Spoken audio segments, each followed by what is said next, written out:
یہ سب دنیا کا نظام ہے، سسٹم ہے۔ جب آخرت میں چلے جائیں گے تو جنت میں پہنچ جائیں گے تو غم کا ایک ذرہ برابر بھی نقطہ بھی نظر نہیں آئے۔ تو اسی لیے فرمایا جا رہا ہے کہ دیکھو اللہ کی طرف لوٹ کے آ جاؤ، ففروا الی اللہ، اللہ کی طرف دوڑو۔ اللہ دیکھنا چاہتا ہے کہ کون میرا ہے، کون میری طرف آئے گا، کون جو ہے میری اطاعت کرے گا، میرے نبی صلی اللہ علیہ وسلم کی اطاعت کرے گا۔ آج اسی دنیا کے خاطر نہ جانے کیسے کیسے قتل ہو رہے ہیں، رشتہ داریوں کے اندر قتل ہو رہے ہیں، دوستوں کے اندر قتل ہو رہا ہے، سوشل میڈیا کے اندر مسلمانوں کا نام بدنام ہوتے چلا جا رہا۔ کیا کہا جا رہا ہے قرآن کے اندر؟ وَمَن يَقْتُلْ مُتَعَمِّدًا وَمَن قَتَلَ مُتَعَمِّدًا، ایسے الفاظ کے ذریعے جو جان بوجھ کے کسی کو قتل کرتا ہے، فَجَزَاؤُهُ جَهَنَّمُ خَالِدًا فِيهَا، عمدن جو کوئی کسی کو قتل کرتا ہے اس کے تعلق سے فرمایا جا رہا ہے اس کا عذاب اللہ تبارک و تعالی فَجَزَاؤُهُ جَهَنَّمُ خَالِدًا فِيهَا، جس کے جہنم کے عذاب کے تذکرے اللہ نے بتا رہا ہے کہ جو کسی آدمی کو جان بوجھ کے قتل کرتا ہے اللہ تبارک و تعالی اس کو ہمیشہ ہمیشہ کے لیے جہنم کے آخری ٹھکانے میں ڈال۔ وَغَضِبَ اللَّهُ عَلَيْهِ، اور معاملہ یہاں آ کے نہیں رکے گا، دنیا کے اندر آپ دیکھ لیجئے اللہ کا غضب اس کے اوپر نازل ہوگا۔ جو قتل کرنے والا ہوتا ہے اللہ کا غضب اس کے اوپر نازل ہوتا ہے، اور اللہ کا غضب ایسے ہی نازل نہیں ہوتا، محلے والے، علاقے والے، سوسائٹی والے، جس کے ساتھ وہ رہتا تھا، اٹھتا بیٹھتا تھا، سب اس کو تانا تشنی کرتے رہیں گے، ہم نے نہیں سوچا تھا کہ یہ ایسا کام کرے گا، یہ ایسا قتل کرے گا۔ میرے محترم بزرگوں، دوستوں، یہ آج ہماری سوسائٹی کا سب سے بڑا ناسور معاملہ بن گیا ہے۔ کیا حاصل ہو رہا ہے نوجوانوں کو؟ 10,000، 20,000، 50,000، 1,00,000، 5,00,000، 10,00,000، 20,00,000، بس اتنا ہی۔ آپ کسی ایک مومن کا قتل خون بہا رہے ہو۔ اللہ تعالیٰ کل قیامت میں فرمائے گا 2 سینگ والی بکریاں اگر رہے گی تو ان سے بھی اللہ حساب لے گا، کہ ایک سینگ والی بکری کو پوچھا جائے گا، اور پھر فرمایا گیا ایک بکری کو سینگ رہے گی اور دوسری بکری کو سینگ نہیں رہے گی تو دونوں کے سامنے بھی حساب رکھا جائے گا۔ سینگ والی بکری سے پوچھا جائے گا کہ تو نے اس بغیر سینگ والی بکری کو تو نے کیوں مارا، اس کا حساب بھی اللہ لے گا۔ ہمارا حساب تو بہت اللہ تبارک و تعالیٰ بڑی مشقتوں کے ساتھ لے گا۔ اسی لیے فرمایا گیا، کیا فرمایا گیا؟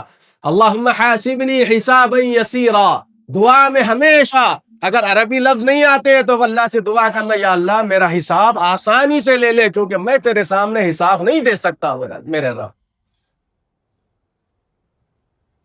گناہ پہ گناہ ہم سے ہو رہے ہیں، فرمایا گیا جو گناہ جان بوجھ کے کیا جاتا ہے اس کے اوپر ڈبل عذاب، اور جو سمجھ بوجھ کے ساتھ نہیں کیا جاتا اللہ اس کو معاف بھی کر سکتا۔ تو یہ جو دسمبر کے مہینے میں بہت سے ہمارے نوجوان بچے کچھ پلاننگ بنا رہے ہیں، خدا را اللہ کے واسطے ایسی محفلوں میں مت جائے۔ آپ نے دیکھا کہ گوا کے اندر کلب کے اندر کیا ہوا؟ گزشتہ 4 دن پہلے کی بات ہے نا، کیا ہوا؟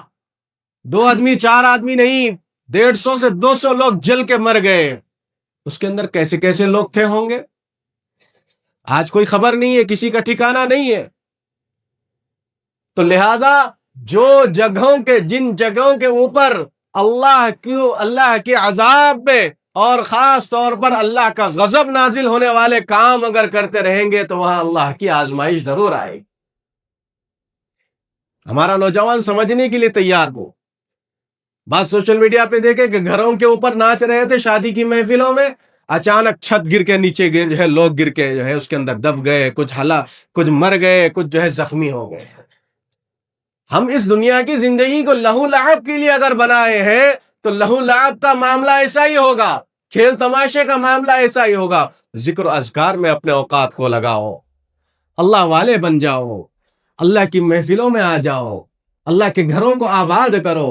کیسے حالات ہمارے پاس چل رہے ہیں، وقت کے حالات اور جو ہے اوقاف کے حالات کیسے بن رہے ہیں، ہمارے ملک کے حالات کیسے ہو رہے ہیں۔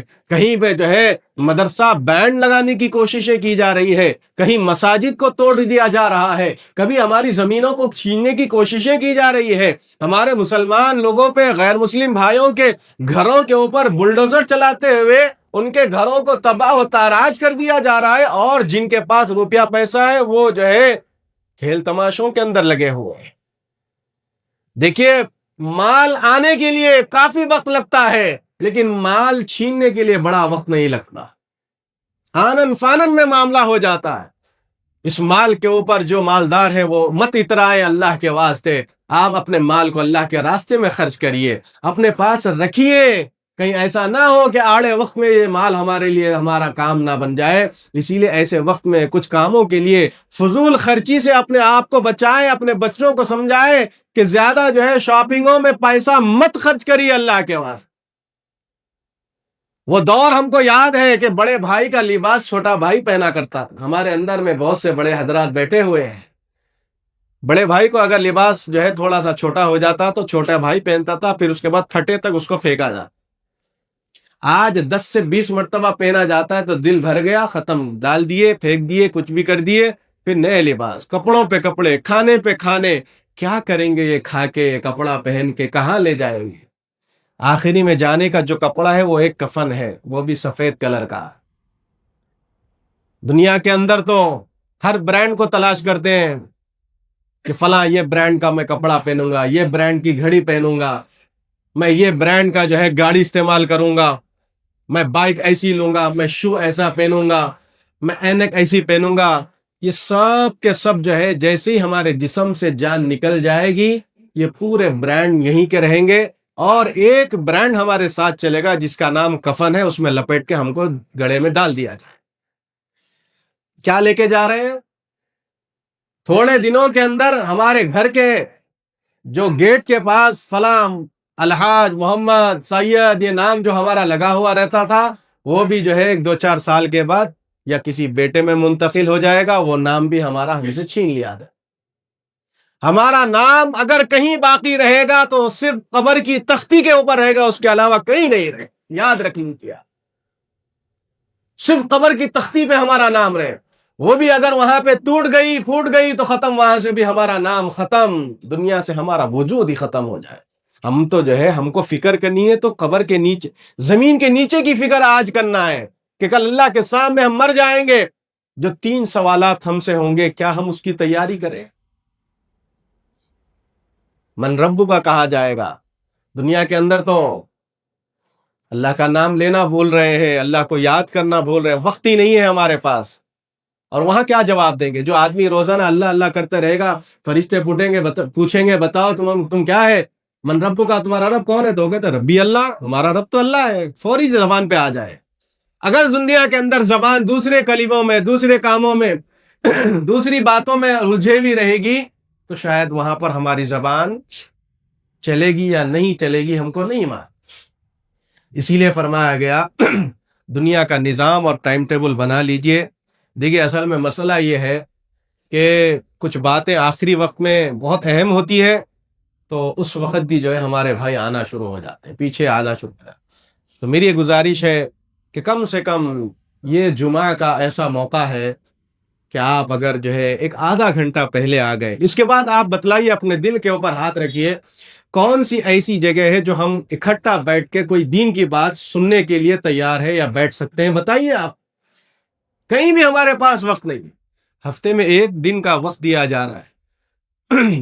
وہ بھی میں تلخ حقیقت بتاتے ہوئے اپنی بات کو ختم کروں گا کہ مائک سے جب اردو خطبہ شروع ہوتا ہے تو ہمارے نوجوان بچے نہانے کے لیے جاتے، پھر عربی خطبہ ہوتے ہوتے تو جو ہے سیدھا مسجد میں آ جاتے ہیں۔ اب دین کی بات کریں تو کس سے کریں؟ آپ لوگوں سے یہ پیغام یہ تڑپتے ہوئے دل سے اس واسطے دیا جاتا ہے تاکہ یہ ایک ایسا موقع بھی ہم سے جو ہے نہ چھین جائے۔ اسی لیے گزارش ہے کہ تھوڑا سا آدھا گھنٹہ، پون گھنٹہ پہلے آ جائے۔ خاص طور پہ گھر میں اگر ادا نہیں کرتے صلاۃ التسبیح آپ پڑھیے، مسجدوں میں آنے کا اہتمام کریے۔ آپ آئیے، بیٹھیے۔ جب سب سے پہلے مسجد میں جمعہ میں آتا ہے، اللہ کے فرشتے رجسٹر لے کے ٹھہرتے ہیں، ایک اونٹ، سرخ اونٹ جو ہے اللہ کے راستے میں قربان کرنے کا ثواب لکھا جا رہا ہے، اور ہم اس ثواب سے محروم ہو جا رہے ہیں۔ بہرکیف میں یہی آخری پیغام دینا چاہتا ہوں، اللہ تبارک و تعالی کی طرف رجوع ہو جائیے۔ اب یہ وقت نہیں ہے، دنیا کی طرف رجوع ہونے کا وقت نہیں ہے۔ اب اللہ کی طرف رجوع ہونے کا وقت ہے. اب آزمائش کے دور اور آتے جائیں اور آزمائشیں ہمارے اوپر آتے جائیں. اللہ ہم کو آزماتا رہے گا کہ تم سچے ایمان والا ان کنتم تؤمنون باللہ والیوم الآخر، کہ تم سچے ایمان والے ہو یا نہیں ہو، قیامت کے دن کے اوپر ایمان لاتے ہو یا نہیں ہو، آخرت کے دن کے اوپر ایمان لاتے ہو یا نہیں ہو. یہ اللہ آزمانا چاہتا ہے، دیکھتے رہتا ہے. ہم کو بھی ثابت قدم رہنا ہے، اللہ کی طرف دوڑنا ہے. اللہ تبارک و تعالی سے میری دعا ہے رب العالمین ہم تمام کو، ساری امت مسلمہ کو ایمان پر ثابت قدم رہنے کی توفیق نصیب فرمائے. اللہ آزمائشوں سے ہم سب کی حفاظت فرمائے. مولا کریم ایمان کی چنگاری ہمارے دلوں کے اندر اور اضافہ فرمائے، ایمان کی طاقت اور قوت میں اضافہ فرمائے. مرنے سے پہلے کلمہ لا الہ الا اللہ محمد رسول اللہ جاری و ساری فرمائے. وصلی اللہ تعالی علی النبی الکریم الحمد للہ رب العالمین.